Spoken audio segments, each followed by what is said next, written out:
catch small items and foods like rabbit, but they all work together in the wild to bring down animals the size of caribou, moose, bison, or even buffalo. So you can see that these wolves only weigh around about between 30 and 50 kilos, can bring down something that weighs well over a ton in weight. So they would have to work as a pack, as a group, and also work together. So this is the reason why wolves hunt work together in packs. You have an alpha wolf, he's the dominant one. If you have a group that is breeding, you also have an alpha female. You always have a dominant wolf in all groups. And our dominant wolf is Dakota. He's the slightly lighter of the two darker ones. And he was the one who was always coming quite close to then you have the medium rank wolves who do quite a lot of work, eaters, and then you have the lowest ranking wolves that are quite important. They look after all the cubs, and also they will they have the hardest life because they have to eat last, but they still have quite a like dogs. looking after the cubs back in your den. And these are what's called the Americans. These dogs will eat that. See what happened if you jumped in there? So we've got the grey wolf, which used to be found in the United Kingdom, which is what we have here. Now these are also known as Arctic wolves, timber wolves, Canada wolves, Alaska wolves. And the reason why these have got different names is because wherever you go, people call them different names. Now my name is Matthew, but I always call myself Matt, so you can see there is two different ways of how we can call each other by different names. And that's the reason why the grey wolf has got a variety of different names. Is because, one, they can be found in many different areas. They can be found in North America, Canada, and Alaska areas. Also, they can be found all the way throughout Europe, and also parts of Siberia. So they can live in very, very warm and also cold climates. Now, if you look at our wolves at the moment, they look quite nice, lean and slender. But when you come back in the winter time, you'll see them nice, big and fluffy. Now, it's not because we've fed them up for the winter time. It's because they produce a thicker coat. In the wild, they'll produce a thick coat so they can survive temperatures down to -40.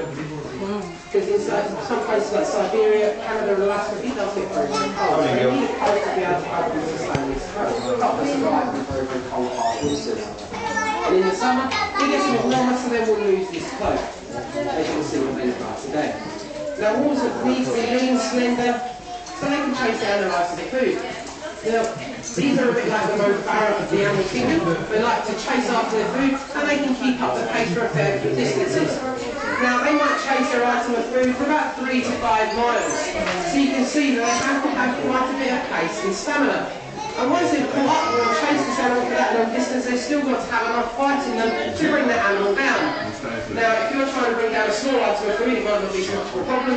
If you're having to try and bring down an animal like a buffalo, bison, caribou or a moose, these are quite a hefty, large, chunky animal, and they're not going to go down lightly. Some of them have big, huge horns, antlers, and some of the buffalo and bison, they have very big, huge heads that can do quite a bit of damage for a wolf. So they have to be very quick and keeping out of the way and dangerous from these animals, and also still have enough energy to bring down the arsenic food that we like to eat.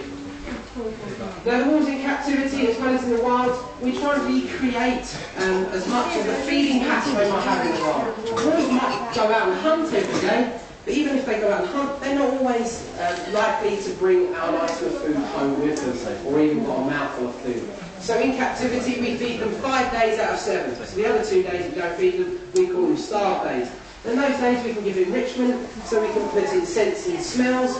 Also fruits and vegetables can be one of those. Fish can be another part of enrichment, as well as food. But most of the time, when they do go out and hunt, they will bring an item of food back. It's round about between 4 and 6 hunts out of 10 they'll bring back an item of food.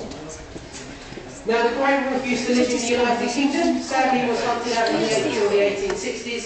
And the reason for this is because of the werewolves and the witchery sort of medieval times, as everyone who was a witch got burnt at the stake, and everyone thought if you're a witch, you're a werewolf also.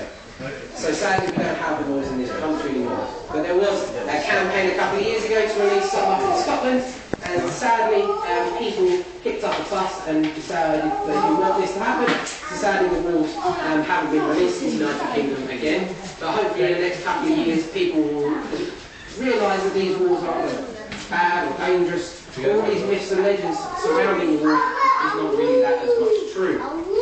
Now, the people here at the beginning of the encounter, myself and another colleague actually enters the exhibit with the food in our hands and we spread the food around. Now, if they were nasty, aggressive and all